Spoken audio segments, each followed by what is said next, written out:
अब हम seating arrangement के सेकेंड टाइप के बारे में डिस्कस करते हैं, जो कि है लीनियर अरेंजमेंट। पिछले हमने सर्कुलर अरेंजमेंट डिस्कस किया था, जहां पर हमने एक सर्कुलर टेबल के अराउंड जो पर्सन्स हैं उन्हें अरेंज करना था। लीनियर अरेंजमेंट में हम जो पर्सन्स हैं उन्हें हम एक रो में अरेंज करेंगे। लीनियर अरेंजमेंट को करने के लिए भी आपको 2 पॉइंट पता होने बहुत जरूरी है।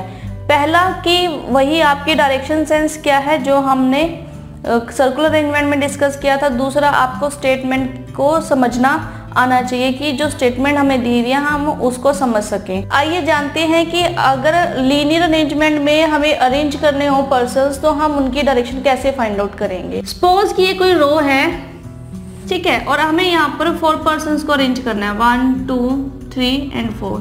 ये हमने 4 पर्सन्स अरेंज करे और इनका जो फेस है वो नॉर्थ में है, तो इनकी डायरेक्शंस क्या होंगी। हम लोग ये चीज डायरेक्शन में भी डिस्कस कर चुके हैं। अगर कोई पर्सन नॉर्थ की तरफ मूव कर रहा है और अगर वो अपना लेफ्ट या राइट टर्न लेता है तो उसका लेफ्ट और राइट टर्न क्या होता है, ये हम डिस्कस कर चुके हैं। यहाँ पर भी सेम ही है। अगर हमने किसी पर्सन के ग्रुप को किसी रो में अरेंज किया है और उनका फेस नॉर्थ साइड है तो उनका लेफ्ट होगा हमारा लेफ्ट, ठीक है, और उनका राइट होगा हमारा राइट। क्लियर है कि जब भी फेस नॉर्थ में है तो उनका लेफ्ट होगा हमारा लेफ्ट, यानी कि अगर फेस नॉर्थ में दिया हुआ है रो में अरेंज करते वक्त तो जो पर्सन दिए हुए हैं उनका लेफ्ट राइट हम अपने अकॉर्डिंग ले सकते हैं, हमारा लेफ्ट और हमारा राइट। सेकेंड केस यहाँ पर बनता है कि अगर पर्सन्स जो अरेंज किए हमने, ये पर्सन्स हमने अरेंज किए हैं किसी रो में, अगर इनका फेस साउथ में हो तो लेफ्ट राइट क्या होगा। तो अगर फेस साउथ में होगा पर्सन्स का तो जो इनका लेफ्ट राइट होगा या जो उनकी डायरेक्शंस होंगी वो अपोजिट होंगी नॉर्थ डायरेक्शंस के। तो साउथ में अगर फेस है तो ये होगा लेफ्ट साइड और ये होगी राइट साइड। तो नॉर्थ में अगर जो फेसिंग है तो डायरेक्शन हमें फाइंड आउट करनी है लेफ्ट और राइट, यानी कि जो हमारा लेफ्ट है वही पर्सन्स का लेफ्ट और जो हमारा राइट है वो पर्सन्स का राइट। और अगर फेस जो है वो साउथ में हो तो हमारा लेफ्ट उनका राइट और हमारा राइट उन पर्सन्स का लेफ्ट, ठीक है, अपोजिट हो जाएगी डायरेक्शंस। तो हम इन्हें ध्यान रखेंगे कि जब नॉर्थ में फेस होगा तो लेफ्ट और राइट क्या होगा। तो अगर नॉर्थ में फेस होगा तो लेफ्ट लेफ्ट ही होगा और राइट राइट होगा। तो जब फेस साउथ में होगा तो जो लेफ्ट होगा वो राइट अपोजिट हो जाएगा, राइट होगा, और जो राइट है वो लेफ्ट हो जाएगा। तो आप इस टेबल को ध्यान रखिए कि जब फेस नॉर्थ में होगा तो लेफ्ट लेफ्ट ही होगा और राइट राइट होगा, ठीक है, और जब फेस साउथ में होगा तो जो लेफ्ट है वो राइट होगा और जो राइट है वो लेफ्ट हो जाएगा, अपोजिट डायरेक्शन में, अपोजिट साइड्स में हो जाएगा। अब ये था कि जो लीनियर अरेंजमेंट में डायरेक्शंस को हम कैसे फाइंड आउट कर सकते हैं। अब हम जानते हैं कि जो स्टेटमेंट्स हमें दी होती हैं वो किस तरह की होती है लीनियर अरेंजमेंट में। ये हम सर्कुलर अरेंजमेंट में भी डिस्कस कर चुके हैं। जैसे कि फर्स्ट टाइप है, यहाँ पे 2 टाइप के स्टेटमेंट्स हैं। फर्स्ट टाइप है यहाँ पे M is second to the left of Q and third to the right of P, ठीक है। इस तरह की स्टेटमेंट हमने सर्कुलर अरेंजमेंट में भी डिस्कस करी थी, जहां पर A is second to the left of B and third to the right of C। यहाँ पर M is second to the left of Q and fourth to the right of P। यानी कि अगर अब हम इस स्टेटमेंट को देखें तो M जो है वो Q के लेफ्ट से सेकेंड पोजीशन पर है, ठीक है, and third to the right of P। अब यहाँ पर जो एंड वर्ड यूज हो रहा है, यानी कि जो सेकेंड स्टेटमेंट है, एंड के बाद वाली जो स्टेटमेंट है उस स्टेटमेंट में किस पर्सन की बात हो रही है कि जो P के राइट से थर्ड पोजीशन पर है। तो यहाँ पर एंड का मीनिंग हमें पता है क्या होता है, एंड का मीनिंग होता है फर्स्ट पर्सन, ठीक है। तो यहाँ पर M की बात हो रही है, तो M is third to the right of P, ठीक है। तो जब भी एंड वर्ड यूज हो, बट वर्ड यूज हो और वाइल वर्ड यूज हो तो हम हमेशा फर्स्ट पर्सन को लेंगे जो यहाँ पर है। सेकेंड स्टेटमेंट है हमारे पास कि M is second to the left of Q, who is third to the right of P. तो फिर से अब हमारे पास फर्स्ट स्टेटमेंट है कि M is second to the left of Q. M जो है वो क्यू के लेफ्ट से सेकेंड पोजीशन पर है। और सेकेंड स्टेटमेंट में देखें तो हु के प्लेस पर who is third to the right of P. जब भी वर्ड हु यूज होता है तो हु वर्ड के लिए जो इमीडिएट प्रोसीड पर्सन है वो यहाँ पर आएगा, यानी कि जो यहाँ पर बात हो रही है वो क्यू की हो रही है। तो जो इमीडिएट प्रोसीड पर्सन है, यानी कि जो बिल्कुल ही साथ में पर्सन है इसके, उस पर्सन की यहाँ पर बात हो रही है, यानी कि Q is third to the right of P. ठीक है, तो ध्यान रखिए जब भी एंड, बट और वाइल वर्ड यूज होगा तो हम फर्स्ट पर्सन की बात करेंगे, और जब भी हु वर्ड यूज होगा तो हम यहाँ पर जो इमीडिएट प्रोसीड पर्सन है उसकी बात करें। अब हम लोगों को डायरेक्शन सेंस समझ में आ चुकी है, ठीक है, और हम लोगों को स्टेटमेंट्स पता चल चुकी हैं कि किस तरह की होती हैं नॉर्मली। बाकी स्टेटमेंट तो सिंपल ही रहती है, बट इन स्टेटमेंट का मीनिंग हमें पता होना चाहिए कि एंड, बट और वाइल वर्ड की जगह कौन सा अगर वर्ड यूज हो रहा है तो कौन सी पर्सन की बात हो रही है, अगर हु वर्ड यूज हो रहा है तो कौन सी पर्सन की बात हो रही है।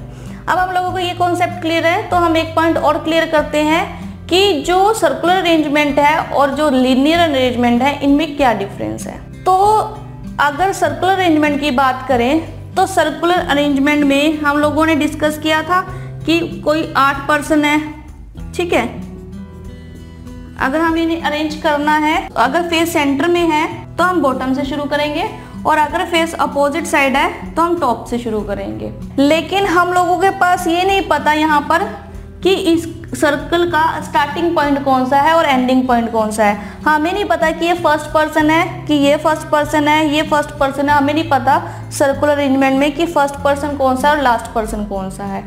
ठीक है, तो सर्कुलर अरेंजमेंट में ना तो स्टार्टिंग पॉइंट होता है और ना ही एंडिंग पॉइंट होता है। लेकिन जबकि जो लीनियर अरेंजमेंट है, अगर हम उसमें बात करें तो हमें एक रो में पर्सन्स को अरेंज करना होता है, तो हम लोगों को इस रो का स्टार्टिंग पॉइंट और एंडिंग पॉइंट पता है।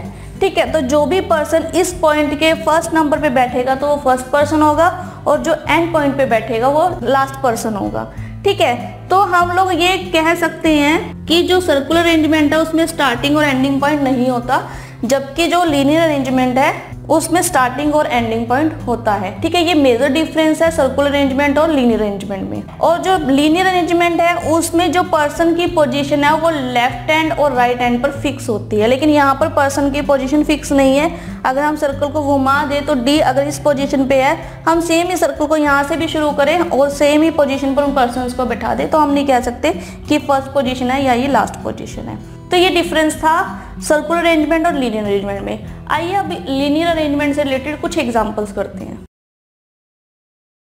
लीनियर अरेंजमेंट का फर्स्ट मॉडल डिस्कस करते हैं, जहां पर हम लीनियर अरेंजमेंट के कुछ सिंपल क्वेश्चंस करेंगे। एग्जांपल है यहाँ पे 6 chemicals L, M, N, O, P and Q are kept in the bottle of different color green, red, pink, white, violet and blue, not necessary in the same order. These bottles are arranged in a row from left to right. हमारे पास अब यहाँ पर 6 chemicals हैं और उन्हें 6 colour की bottles में रखा गया है। ठीक है, तो हमें यहाँ पर इन्हें एक रो में अरेंज किया हुआ है और उससे रिलेटेड यहाँ इन्फॉर्मेशन दी हुई है, और हमें इन्हें एक रो में अरेंज करना है। तो 6 केमिकल्स को हमने एक रो में अरेंज करना है, 1 2 3 4 5 एंड 6। ठीक है, तो 6 केमिकल्स को हमने एक रो में अरेंज करना है। इससे रिलेटेड इन्फॉर्मेशन दी हुई है, chemical M is kept in white बोतल। अब हमें ये क्लियर है यहाँ पर कि जो केमिकल M है वो व्हाइट बोतल में है। ठीक है, केमिकल M यहाँ पर व्हाइट बोतल में है, लेकिन अभी तक हमें ये क्लियर नहीं है कि जो M है उसकी पोजीशन क्या है। ठीक है, हमें लेफ्ट टू राइट अरेंज करना है, लेकिन हमें ये नहीं पता फर्स्ट पोजीशन पे है या लास्ट पोजीशन पर है या मिड की किसी पोजीशन पर है। तो अब हमें ये क्लियर है कि जो केमिकल M है वो व्हाइट बोतल में है। नेक्स्ट स्टेटमेंट है यहाँ पे, chemical L is not kept in green बोतल and chemical L is kept to the immediate left of violet बोतल। ठीक है, तो जो केमिकल L है वो ग्रीन बोतल में नहीं होगा। ठीक है, और ये इमीडिएट लेफ्ट है व्हाइट बोतल के, तो केमिकल L जो है वो ग्रीन बोतल में नहीं है, लेकिन जो वायलेट कलर की बोतल होगी उसके इमीडिएट लेफ्ट यहाँ पर L होगा, उसके इमीडिएट लेफ्ट होगा L केमिकल। अब हमें यहाँ पर L की पोजीशन भी नहीं दी हुई कि कौन से पोजीशन पर वो होगा। नेक्स्ट देखते हैं, नेक्स्ट है यहाँ पे chemical O is kept in the blue बोतल and is kept exactly between the बोतल containing chemical L and M। अब हमें L और M की पोजीशन नहीं पता। अब इतनी सारी पोजीशन हो सकता है L यहाँ हो, ठीक है, और M यहाँ हो, इनके बीच में O यहाँ हो, या L M यहाँ हो, O यहाँ हो, हमें नहीं पता अभी तक। तो अब हमें ये क्लियर है कि जो केमिकल O है वो ब्लू बोतल में है और वो केमिकल L और M के बीच में है, बीच में उसे रखा गया है। तो L और M के बीच में O रखा गया है। तो इस तरह से इनकी पोजीशन होगी। नेक्स्ट है यहाँ पर द रेड बोतल is at the extreme left end, the red बोतल at the extreme left end. अब जो रेड बोतल है वो एक्सट्रीम लेफ्ट एंड पर है, ठीक है, तो एक्सट्रीम लेफ्ट एंड ये है, तो यानी कि जो रेड की पोजीशन है वो इस जगह पर है। द ग्रीन बोतल is kept at the extreme right and. अब यहाँ पर जो ग्रीन बोतल है उसको भी एक्सट्रीम राइट एंड पर रखा गया है, ग्रीन बोतल को एक्सट्रीम राइट एंड पर रखा गया है। तो यानी कि ये एंड राइट एंड है, ठीक है, ये एंड राइट एंड है, एक्सट्रीम राइट एंड यहाँ पर ये है, तो ग्रीन बोतल यहाँ पर रखी गई है। इससे नेक्स्ट है chemical P is not kept near the white बोतल। हमें पता है कि जो M है वो व्हाइट बोतल में रखा गया है, केमिकल M व्हाइट बोतल में रखा गया है, तो इसके नियर जो है वो P नहीं होगा, तो ना तो इसके लेफ्ट में होगा ना ही इसके राइट में होगा, ठीक है, तो इसके इमीडिएट लेफ्ट राइट यहाँ पर P नहीं होगा। नेक्स्ट है यहाँ पे द बोतल containing chemical Q is not kept at either of ends. तो केमिकल Q जो है वो दोनों एंड्स पर नहीं रखा हुआ यहाँ पर। तो यहाँ पे जो केमिकल Q है वो दोनों एंड्स पर नहीं रखा गया, यानी कि जो Q केमिकल है वो ना तो रेड बोतल में है और ना ही ग्रीन बोतल में है, यानी कि जो Q है वो ना तो रेड बोतल में आएगा और ना ही ग्रीन बोतल में आएगा, ठीक है। तो अब हमारे पास स्टेटमेंट कंप्लीट है। तो अगर हम इसे अरेंज करें तो यहाँ पर देखा जाए तो अब हमारे पास सिर्फ दो ही पोजीशन हमें पता है कि फर्स्ट पोजीशन पर रेड बोतल है और लास्ट पोजीशन पर ग्रीन बोतल है, लेकिन हमें ये नहीं पता कि जो रेड बोतल में कौन सा केमिकल है और जो ग्रीन बोतल है उसमें कौन सा केमिकल है। तो अब यहाँ पर बात की गई है कि जो वायलेट कलर की बोतल है उसके लेफ्ट में L केमिकल रखा गया है, ठीक है। तो अब फिर से यहाँ पर अगर वायलेट कलर यहाँ हो, ठीक है, वायलेट कलर यहाँ हो तो लेफ्ट साइड ये है तो L केमिकल यहाँ आएगा। अगर वायलेट कलर की बोतल यहाँ रखी है तो L यहाँ पर आएगा केमिकल, ठीक है। लेकिन अभी हमें क्लियर नहीं है ये। अगर नेक्स्ट स्टेटमेंट को देखें कि O जो है वो ब्लू कलर की बोतल में है और जो O है वो M और L के बीच में दिया गया है। तो अगर हम यहाँ पोजीशंस देखें, अगर हम L को इस पोजीशन पर रखते हैं तो O यहाँ आएगा और M यहाँ आएगा, लेकिन M ऑलरेडी व्हाइट बोतल में है, ठीक है। तो M का हमें पहले से ही दे रखा है, क्लियर कर रखा है कि जो M केमिकल है व्हाइट बोतल में तो रेड तो यहाँ नहीं आएगा, तो ये पोजीशन तो कैंसिल हुई, ठीक है। तो L यहाँ पर आ सकता है, ठीक है। तो जो L केमिकल है वो यहाँ पर आएगा, जो L केमिकल है वो ग्रीन बोतल में नहीं है, तो ग्रीन बोतल में L नहीं है तो यहाँ पर L नहीं आएगा, ठीक है। तो L यहाँ पर आएगा और जो वायलेट कलर है वो उसके राइट में है, ठीक है, यानी कि जो L है वो वायलेट कलर की बोतल के लेफ्ट में है, तो यहाँ पर वायलेट कलर आएगा। अब यहाँ पर O की पोजीशन है, क्योंकि L यहाँ है तो M यहाँ आएगा और L और M के बीच में O है। M केमिकल को जिस बोतल में रखा गया है वो व्हाइट कलर की बोतल है, ठीक है, को जिस कलर की बोतल में रखा गया वो ब्लू कलर की बोतल है। अब यहाँ पर हमें ये पता है कि जो P की पोजीशन है वो व्हाइट कलर की बोतल के आसपास नहीं है, तो व्हाइट कलर की बोतल के इमीडिएटली कहीं भी नहीं है, तो ना तो P यहाँ आएगा, यहाँ तो वैसे ही ऑलरेडी O है तो P यहाँ पर नहीं आएगा, ठीक है। तो P की पोजीशन बचती है एक ये और एक बचती है ये। अगर P यहाँ पर आता है तो Q यहाँ आएगा, लेकिन हमें पहले ही मेंशन किया गया है कि जो Q है वो यहाँ पर किसी भी एंड्स पर नहीं है, ना तो लेफ्ट एंड पर है और ना ही राइट एंड पर है, और वो ग्रीन और रेड कलर की बोतल में भी रखा गया, ये भी हमें क्लियर हुआ। तो यानी कि जो Q है वो इस पोजीशन पर आएगा। तो एक पोजीशन बची है हमारे पास P के लिए, एक ये और एक ये, ठीक है। लेकिन अभी हमारे पास एक केमिकल और पेंडिंग है जो कि है केमिकल N। अगर हम P को यहाँ रखें, क्योंकि यहाँ तो P आ ही नहीं सकता, क्योंकि व्हाइट बोतल के नियर कहीं भी P नहीं होना चाहिए, ठीक है। तो क्लियर है कि P यहाँ पर आएगा, ठीक है। अब हमारे पास एक ही केमिकल बचा जो कि है N, तो क्लियर है कि N यहाँ पर आएगा, ठीक है। अब हमारे पास जो रेड कलर की बोतल है उसमें N केमिकल है, व्हाइट कलर की बोतल में M केमिकल है, ब्लू कलर की बोतल में O केमिकल है, ठीक है। वायलेट कलर की बोतल में Q केमिकल है और ग्रीन कलर की बोतल में P केमिकल है। अब हमारे पास एक कलर बचा जिसमें L केमिकल है, तो हमारे पास जो एक कलर बचा वो है पिंक, ठीक है। तो अब हमारे पास यहाँ पर अरेंजमेंट कंप्लीट हो चुकी है। तो फर्स्ट पोजीशन यहाँ पर N की है, सेकंड M की, फिर O की, फिर L की, फिर Q की और फिर P की, ठीक है। अब हमारे पास अरेंजमेंट कंप्लीट है, तो आइए हम इस अरेंजमेंट पर बेस्ड क्वेश्चन करते हैं। इससे रिलेटेड एग्जांपल है यहाँ पे।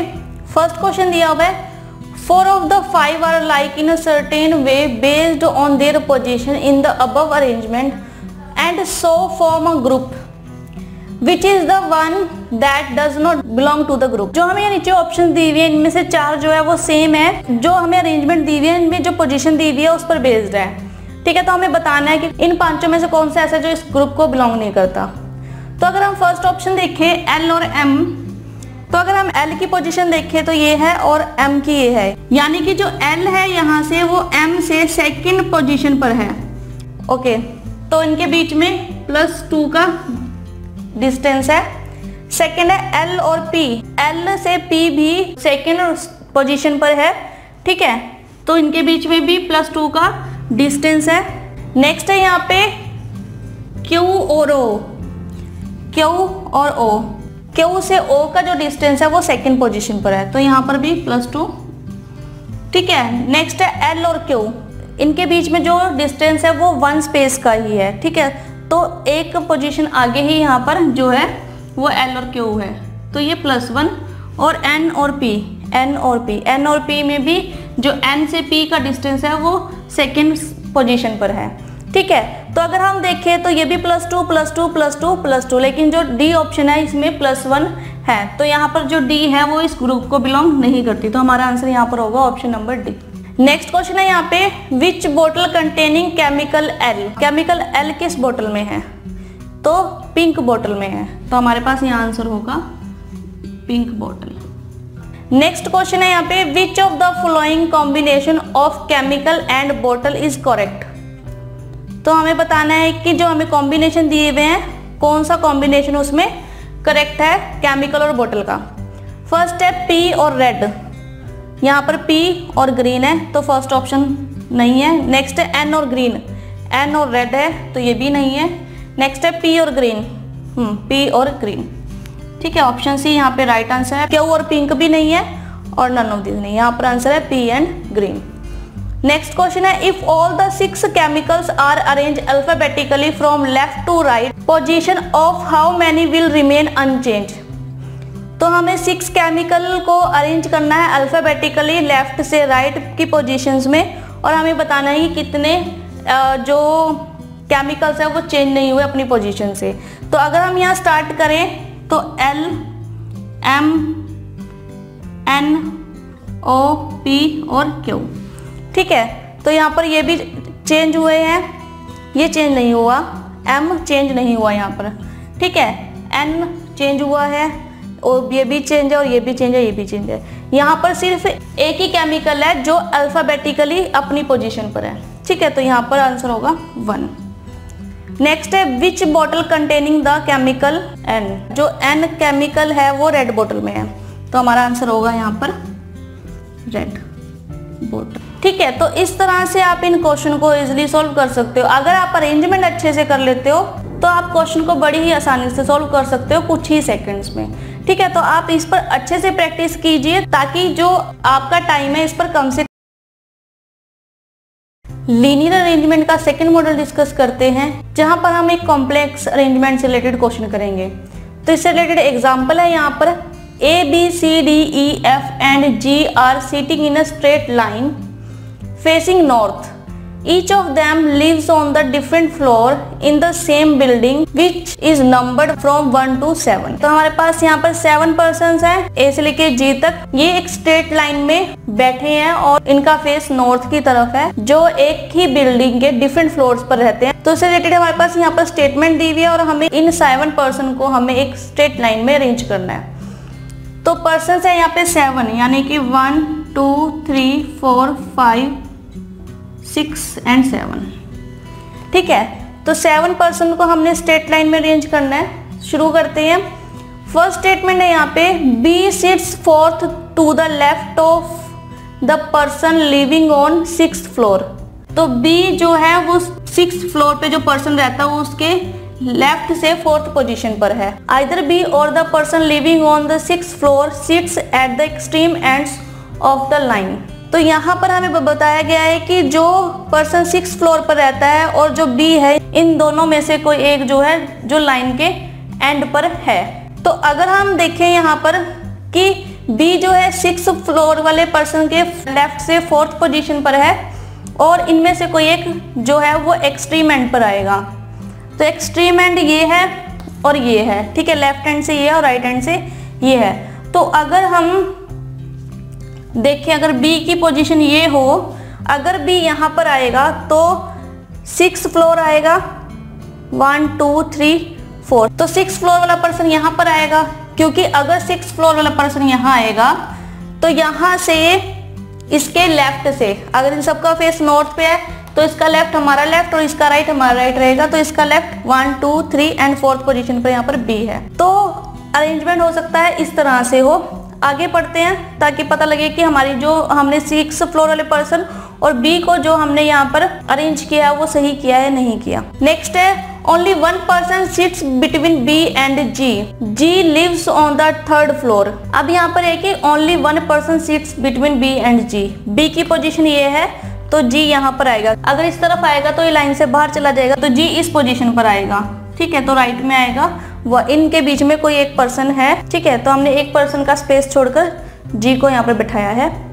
नेक्स्ट है, the person living on the 1st floor sits 3rd to the right of D. D is not an immediate neighbour of ji.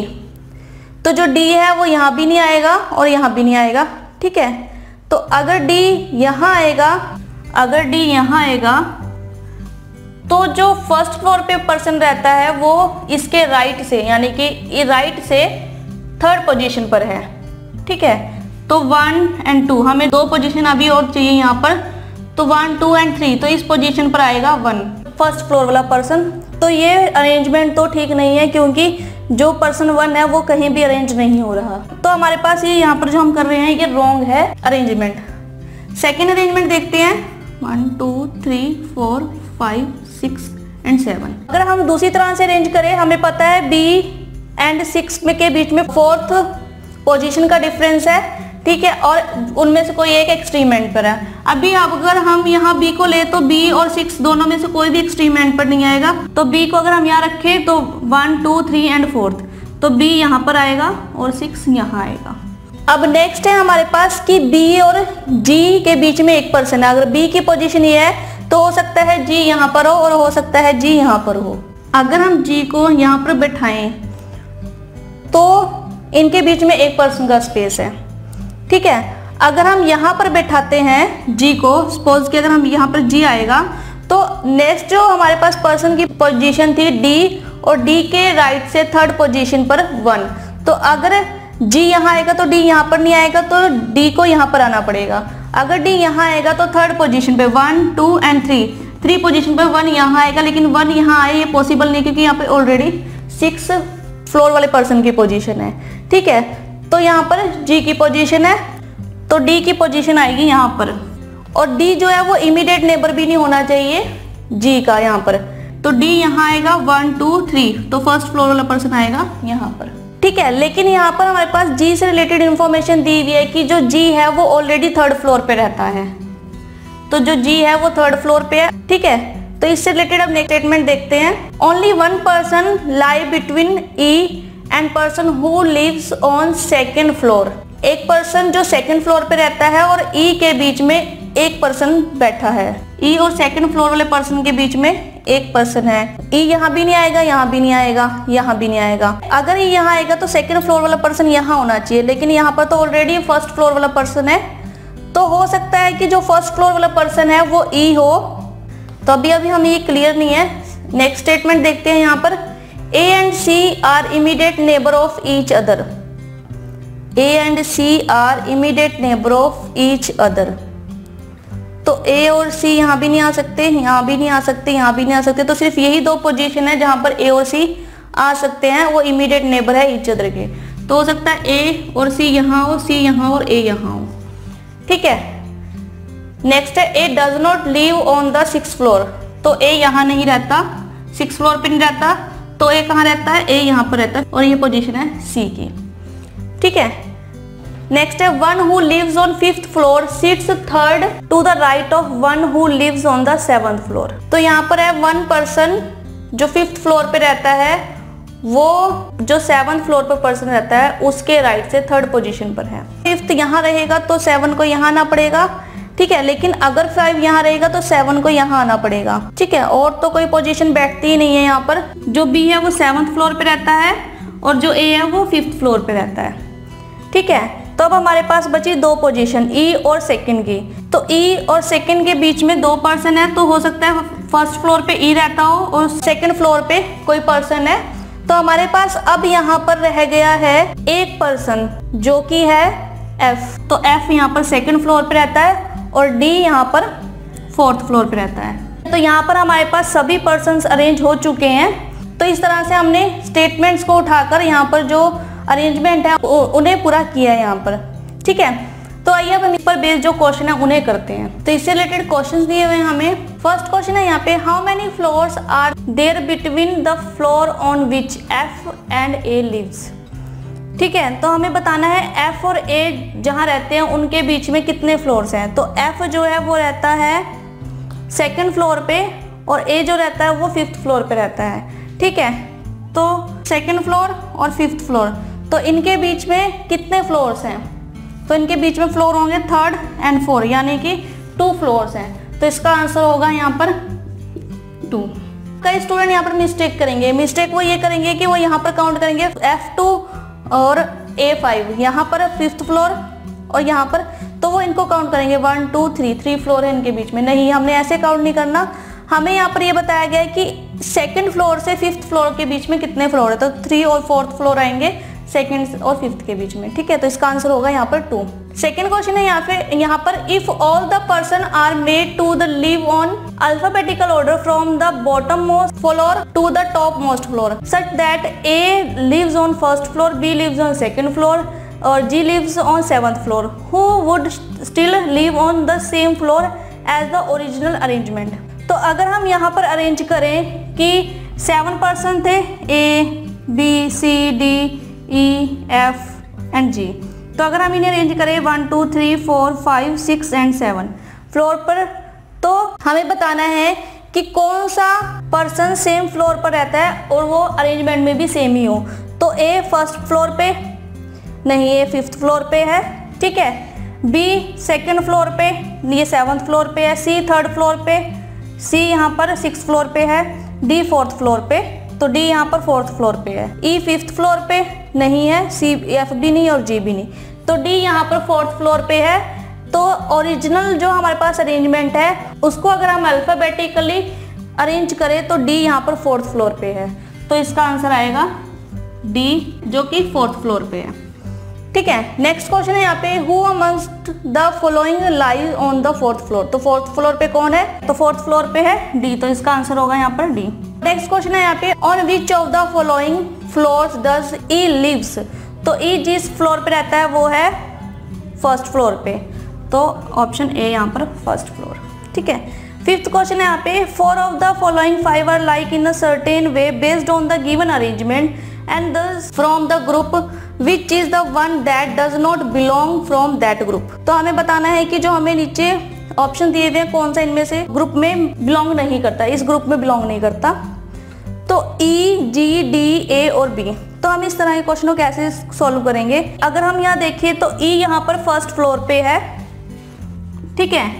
Ji 3rd floor पे है, डी 4th फ्लोर पे है, A 5th floor पे है और B यहाँ पर 7th floor पर है। तो अगर हम यहाँ पर देखें, जो E है वो 1st, G 3rd, D 4th, A 5 और B जो है वो 7th फ्लोर पे है। अगर हम यहाँ पर देखें E, G, A और B ये ऑड नंबर फ्लोर पे रहते हैं, जबकि जो D है वो इवन नंबर के फ्लोर पे रहता है, यानी कि जो D है वो इवन नंबर है यहाँ पर, ठीक है। तो इसलिए इसका आंसर होगा C, जो इस ग्रुप में बिलोंग नहीं करता, क्योंकि बाकी सारे ऑड नंबर वाले फ्लोर पे रहते हैं। इससे रिलेटेड सेकंड पार्ट दिया हुआ है, E 2nd फ्लोर पे, E 2nd फ्लोर पे, C 7th फ्लोर पे, C 7th फ्लोर पे, F 3rd फ्लोर पे, F 3rd फ्लोर पे, D 5th फ्लोर पे, D 5th फ्लोर पे, ठीक है, और B 6th फ्लोर पे, B 6th फ्लोर पे। तो हम अगर यहाँ पर देखें E 2nd फ्लोर पे है, तो यानी कि E यहाँ पर 1st फ्लोर पे है, C यहाँ पर 6th फ्लोर पे है और F यहाँ पर 2nd फ्लोर पे है और D यहाँ पर 4th फ्लोर पे है और जो B है वो यहाँ पर 7th फ्लोर पे है।